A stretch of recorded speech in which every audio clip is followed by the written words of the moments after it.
Hey there guys, how's it going?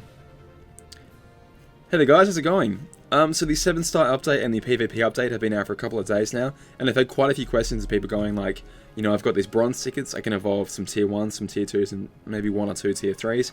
What should I do? Should I go ahead and do this, that medal, whatever? So I thought I'd give you guys like my 2 cents on basically which medals should evolve, and some kind of secret medals that I haven't really seen anyone talking about in terms of like the properties that they kind of get, because our version's like a mishmash of our version in the past and like the Japanese version, and they sort of like smushed it together after this update. Some kind of cool stuff that fell out of that, so I thought I'd bring some of that stuff to light. So starting off, we'll talk about the high score challenge medals from the past. So like a couple days ago when I did my video, I mentioned that all medals that were like premium, so tier 4, 5, 6, 7 or 8, will get this additional +3 to either their upright or their reverse, based on if they're an upright or reverse medal, which goes pretty much without saying. And so the only exceptions to that were like VIP, for whatever reason, didn't get included in that, and like some tier 4s didn't, which fell from events. I did say that all high score challenge medals will get that buff, and I probably should have mentioned that the tier 3 high score challenge medals receive that buff as well. Let's go ahead and talk about those. So if we have a pull up this little chart right here, I believe these are all well, at least in our version, all the tier 3 high score challenge medals that dropped as like, not like a runner-up prize, but like, I don't know, they were the medal that you obtained while you were working towards the main medal of that high score challenge. So like, I don't know, Zero for example. Zero was a medal that you obtained while earning points towards the Jack and Sally high score challenge medal. So Jack and Sally was a tier 4 medal, and was obviously dropping for only the highest ranked players, ranked 1 to 5,000. But Zero could be earned by points, and that went for all these other medals as well, I believe. All these medals right here qualify from that +3 upright or reverse buff, which is really sweet. So you can evolve a medal right now that will give you +3 to either your upright or reverse, and reverse only is Pete and Jafar. Shadow, though, is the one exception to this. For whatever reason, Shadow gets none of the benefits. It just stays exactly the same, and you evolve it up to 7-star. It doesn't change one bit, so definitely don't do that. Don't evolve your Shadow. I can only assume the reason for that is, I don't know if it dropped in our version, like, again, because the game took a while to come out in Australia, so I know I definitely missed one of the earlier events with Shadow in it. I don't know what the reasoning behind that was, but anyway, you can have some pretty cool potential right here. Like, I know it was about, I don't know, I think Jack and Sally, Cinderella and Jacques, about that time that traits started rolling around in our version of the game, maybe a little bit earlier than that. And I know I'd kept my Sebastian medals separate, so it could have been even earlier than that, but it could have been the time, like, you could have got extra attack on any of these medals. If you get extra attack and evolve that up to 7-star for any of these medals, that's a tier 3 medal with +7 upright. Sorry, I forgot to mention, the reason you might want to do this for a tier 3 medal, if you're not looking to deal, like, heaps of damage in the current level content, is because every now and then they release content which requires you to use medals at tier 3 or below. And in fact, I think we're overdue for a couple of those events from Japan, but anyway, even if they don't ever come back, if events like that do happen again, it's really nice to have buffers, because back in the day, the difficulty from the content was because you just didn't have enough medals doing enough buffs, but all of a sudden, if you can get any of these to have +3 upright on them, that's really going to help you with almost all the content. It's going to really improve your setup. Speaking of high score challenge medals, there is one more that I'd like to highlight right here. So if we go ahead and search by speed, and it's a 6-star, and it's a tier 3. I think that's specific enough. Yep, okay. One more high score challenge medal was this guy right here. Let's go pull him up a little bit bigger. So, Chip and Dale pretty much came in its own high score challenge content. There was contest. There was no other like 5-star medal that went along with it. Again, it was only a tier 3, but again, a high score challenge medal and reward gives you upright strength +3. Really nice. Again, traits were out by this point, so I was saying to everyone, go ahead and try and get extra attack on your medal. In my case, I was lucky enough that I did. So we have right here a upright +3 medal, and again, in my case, with extra attack on it, it gives you 4 gauges back every time. That's upright +6 and 8 gauges back. That's really nice. Really nice. Really interesting though. Let's take a look at this guy right here.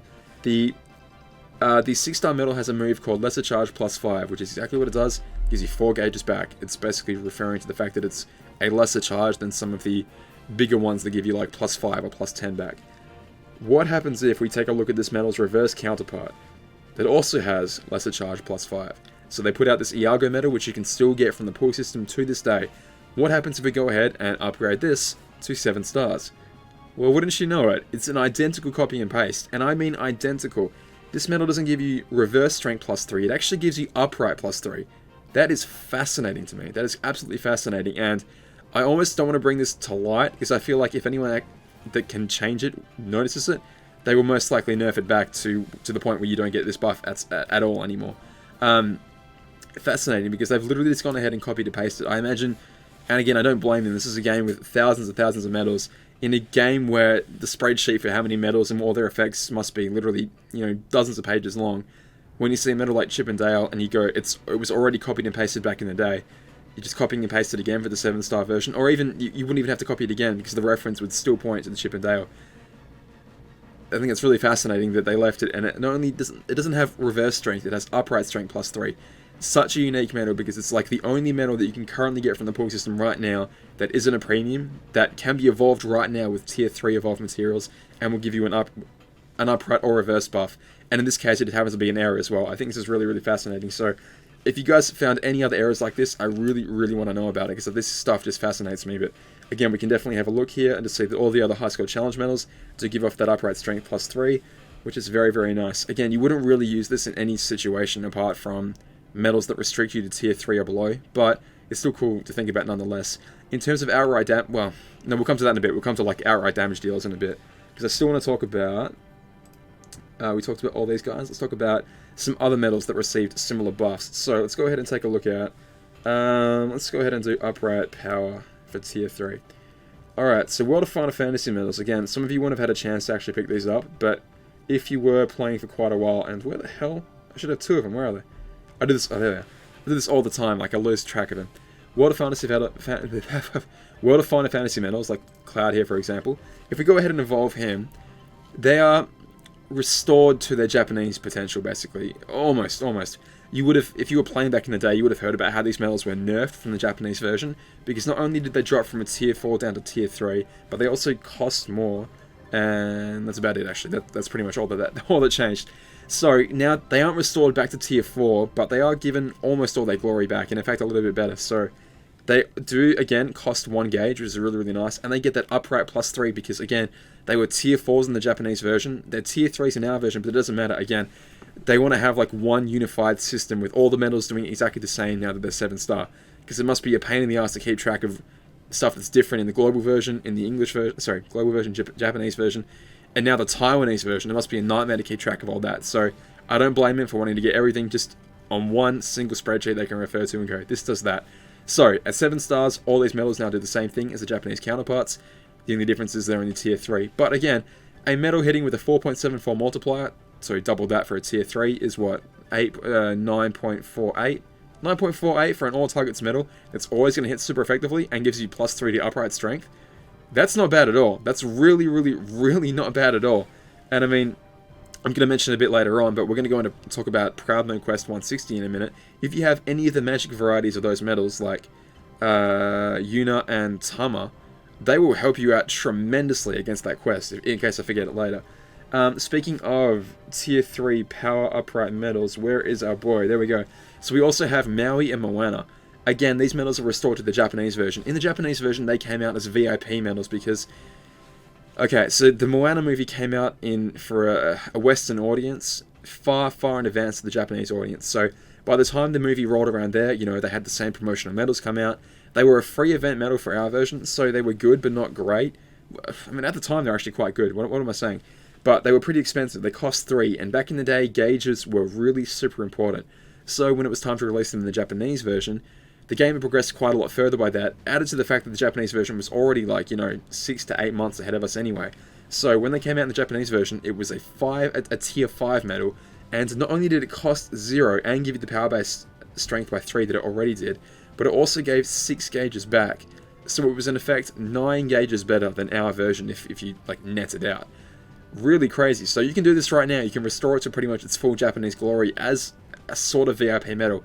And again, because it's VIP, so it doesn't get that upright strength +3. Yeah, so power-based strength +3, as well as 6 gauges, and obviously magic-based strength +3, and 6 gauges for Moana. But really fantastically strong. Like, this could be one of the candidates for one of the first things you evolve to tier 3, if you want utility for those tier 3 challenges. Again, if we want... Okay, I guess we can talk about that now. If we want just like raw... No, one more. One more, because the last medal I want to talk about is Kingdom Hearts 3 Sora, which is just restored to its Japanese glory. In the Japanese version, it was +3, -3, speed-based strength, just like Cloud EX, Axel EX, and the other Sora EX. Kingdom Hearts 3 Sora EX matched that for whatever reason. They nerfed it a bit in our version. Lastly, I would mention, I know I said lastly about 80,000 times right now, but this one is the last one. HD Beast. HD Beast is a curious case. Very, very, very strange case. If we go ahead and have a look at this guy right here. In our version, a high score challenge reward was a single target medal, cost 3 gauges, raised power-based strength by 3 tiers. Pretty powerful when it came out, and it's basically like a HD Ursula clone, right? Or a power-based HD Ursula clone. If we evolve that, we see something really, really interesting happening. It turns from a single target medal into an all target medal, which is pretty freaking fascinating. It goes from having a plain multiplier that always hits at 4.10, from having a change multiplier that hits based on how much HP that you have. I mean, in almost all these cases, it's almost always going to hit for the maximum amount of multiplier, but the case still stands. It's a little bit strange that they would change that as well. And it goes up to 4 gauges, which is an outright nerf. Again, this is matching the Japanese version, and the benefit of that is that you not only gain the 3 upright strength, the 3 power-based strength, but now you also gain the enemies lose, get out of here, 2 power-based defense, which is pretty cool. So it's a buff in terms of its effects. But the multiplier is a little bit weird. Like I said the other day, when you go ahead and upgrade a single target medal, it gains a 2.46 multiplier, but an all targets medal gains a 1.76 multiplier. So it doesn't get the same jump in status that it would if it was a single target medal. It becomes an all target medal and gains the all target medal buff as it's going through. So it's a very, very strange case from what we're used to. In the Japanese version, it's business as usual. You know, an all target medal becomes an all target medal, but because they're changing it in our version, it looks just a little bit strange. But anyway, it's a tier 5 anyway, and there are probably much better candidates for your tier 5 medals. What else did I want to talk about? So I've got a list of other medals here which could get some benefit, I guess, if you're looking for tier 3s to evolve in terms of just damage. In terms of just damage, I think you're best suited to either like single targets or random targets, because again, they get that 2.46, which is quite nice. And I mean, I'm just going to say it, the best medals are definitely the Organization 13 medals. Sorry, I'm losing my voice here. I've done this probably 3 or 4 takes. A lot of people have pointed it out because it definitely is worth saying. Sykes B is incredible. You have to remember that they were releasing these medals at around a time where like tier 4s and tier 5s already existed. So if they wanted people to be able to beat difficult content, they were only ever going to give out a tier 3 medal, but to make it enticing for people to actually want to pull for it, they had to really do something special with it. And by the time Sykes B came out, it was towards the end of the list. They kind of broke the trend a little bit after this and before this, but whatever. Sykes B was definitely a standout. So if we go ahead and evolve him right there, that gets an 8.87 multiplier. 8.87 doubled, because again it's a tier 3. 8.87 is doubled to 17.74. That is crazy high. That is really ridiculously high. And again, coming off of strength, which you can then level up all the way to level 120, which is very expensive, by the way. I think it costs 20 or 25 of those Huey, Dewey, and Louie, like the massive big experience medals, to upgrade that all the way to level 120. It's very expensive, so even though it might seem like you have a lot of experience medals right now, just be careful because they could run out one day. That could hit extremely powerfully. And I think, I'm skipping ahead a little bit here, but I want to talk about copycat medals. Don't let me forget to talk about copycat medals when referencing, and reference that medal when I talk about them. Other candidates are like, people have mentioned Setsu quite a lot, because like on paper it seems really good. That's 7.15, again you double, sorry, I'm getting ahead of myself. Bring that up to 9.61 and then double that, turns into what, 19.22 I believe. 19.22 multiplier on paper sounds incredible. That's like competing with some of the medals that we have right now as tier 8s. Again, we don't have any of the like buffs and debuffs coming off them, but still, if you already had your full complement of buffs and debuffs ready to go, it would still hit like a friggin' truck. The only downside is that's only going to hit with that multiplier 50% of the time. The other half of the time, it's get out of here. It's going to hit with this 5.32. So if we average that out, it's going to fall somewhere in the middle. It's going to hit with like 7 point something. And in terms of averaging it out, it will occasionally hit a lot better. But in terms of average power, this one's going to hit a lot harder. It might not matter in a case where, like, if you're running an event over and over again and you can afford to do trial after trial after trial and eventually get that run where you get like 4 or 5 of the hits out of the 5 that hit with a critical hit, that might happen. But in like PvP, for example, you got 1 shot. You're going to attack them and they're going to attack you back. You need to have that hitting 5 out of 5 every single time, or else you could be better served with the different metals. So I think it's a good metal to have, especially if you did like farm multiple copies and you got like ground on one and like aerial on another, for example, like I did. It could be a cool thing to have, but I don't know, if you're doing it for PvP, I probably wouldn't recommend it. It's still a good metal though. Other metals, I mean, there are other big hitters like Lexaeus B, for example, or like Xigbar B that are pretty decent hitters. Xigbar B is not as good as it used to be, just because that -2 to the general defense that it used to give off is pretty much taken care of nowadays. Nowadays we can pretty much get to -2 general defense almost anywhere. Back in the day it was super important though, when general defense was super hard to get rid of.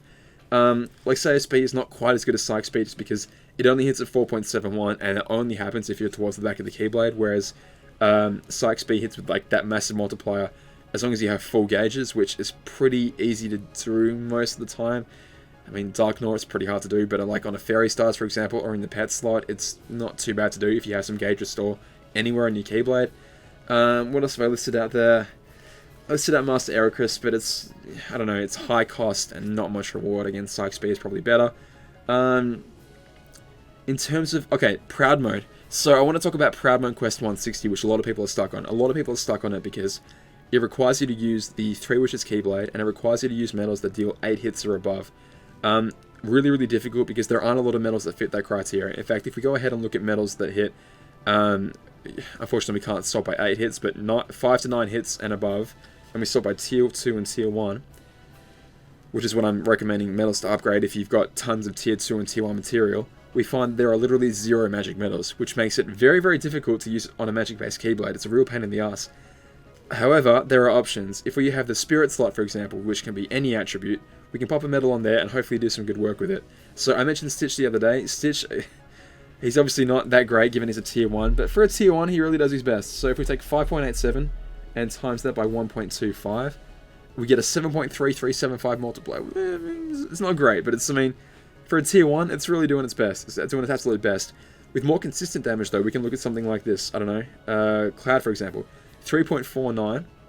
If we go ahead and evolve that to 5.95, so 5.95 times by 1.5 is like 8.9. Not too bad, not too bad at all. Nearly hitting 9 multiplier. Again on the pet slot, you know, 3.1 multiplier. It's not too bad at all. Herc B, for example, hits 3.60, and again evolve that. 6.26 times by 1.5 is 9.4, almost. Very, very good. Sorry, 9.39. Very, very, very good, and not too bad. Combine that with, like I said, World of Final Fantasy Yuna or Tama, that's going to take care of that quest pretty quickly for you. I think that's really, really going to do a lot of work for you and hit pretty friggin' hard. I mean, you can combine any of these metals with, like, I don't know, slap Tier 3 in there as well. And just, yeah, keep that number up. What else have we got? I mean, a lot of people won't have, like, Classic Donald. I think these metals are the way to go, though. I'm now giving advice on Proud Quest 160 for some reason. Joshua especially, just because he's a magic type metal. If you put him towards the back of the Keyblade and get that +3 strength going, I think that's really, really going to help against that quest. And again, that's really the only reason where you're going to be able to use Tier 1s and Tier 2s and even Tier 3s, honestly, because, I don't know, there are a lot better metals to use for the current high-level content, and especially as we get enough evolution material to actually evolve our 6, 7, and 8 tier metals, you're never really going to use these Tier 1s and Tier 2s ever again. It's pretty much only going to be now, so make fun of them or make the use of them while you can. Lastly, copycat metals. Before I forget, copycat metals. So, a lot of people initially were like, oh yeah, copycat metals seem to be like really, really good metals to upgrade. I think now that we know a bit more about them, because I was hesitant on the day to talk about it, now that we know a bit more about them, I'm like, I don't think you should upgrade them. I really don't think. And again, it's a while off because they're Tier 5, 6, 7, and 8. I don't think you should be using your upgrade materials on these metals, and I'll tell you why. The only thing that matters on a copycat metal is this stuff right here and this right here. The multiplier means nothing because the multiplier is immediately replaced with whatever special attack is being used by the metal you're copying, for example. Let's take a look at, like, where's our good buddy again? Let's go by Sykes B. One more time, like we always do. Oops, wrong one. Sykes B, okay. Let's look at him again. 8.87 multiplier. So if we have a copycat metal doesn't care what tier the metal is. It's only going to be looking at this part of the metal right here and copy that and apply its own guild to it. Let's take, for example, I don't know. Where is he? Where the hell is he? My Riku metal. Wherever he is. For goodness sake. There we go. Our Rika medal right here, and times at 230% gilt against that 8.83. Let's go ahead and try that, shall we? So 3.3 times by, what was it? It was 800 and... It's bloody calculator. 3.3. Oh, goodness. 3.3 times by 8.87. Oh, it's just a casual 29.271 multiplier. 29.271 if you're going to go ahead and copy that. Again, you're copying it from full. That is absolutely out of this freaking world. That is barbaric, the amount of damage that does. Using a tier 8 multiplier on a tier 7. That's why I think there's really no point in evolving your copycat medals, because they could be better served elsewhere. It says on the upgrade description, and this was what threw a lot of people off back in the day, that if you were going to go ahead and upgrade it, you'll be getting reverse strength +3, but that only happens when the copy fails. So for example, if you have like this Riku in slot 1, or HD Vanitas in slot 6, or the back slot for example, that's the only time these are going to give you reverse strength +3, unless you go ahead and copy a medal that's already been evolved and will automatically award you reverse or upright strength +3, then it will give you that benefit. So I really think that copycat medals are not what you should be using your upgrade stuff on. I think you should be using it on literally anything else. Copycat medals are going to be just fine without the evolution. Trust me, they're going to be just fine. I mean, if you have nothing else to upgrade, and like you have like some tier 5 stuff you want to upgrade, and you want to upgrade like key arts, BBS, I guess you could do that, but I think you'd be better served like using your upgrade material anywhere else, because they're fine as is. They're not bad, they're fine as they are. I've waffled on a lot about that long enough. You guys are sick of my voice by now, I'm sure, so I'll just finish with this. If there are any other cool medals that I've missed that you've discovered, please let me know, and I'll like highlight your comment or whatever else. And until then, guys, yeah, just have fun with PvP. I know it's a bit of a pain in the ass, and people are still working out some strategies. There's some like cool stuff you can do with triple threat. If you can like apply paralysis and sleep to your opponent, which could be pretty nasty. Defense boost 3 is everywhere. The skills of thrill deal today was complete trash. Avoid it like the plague. And that's about it. I'll see you later, guys. All the best. Bye.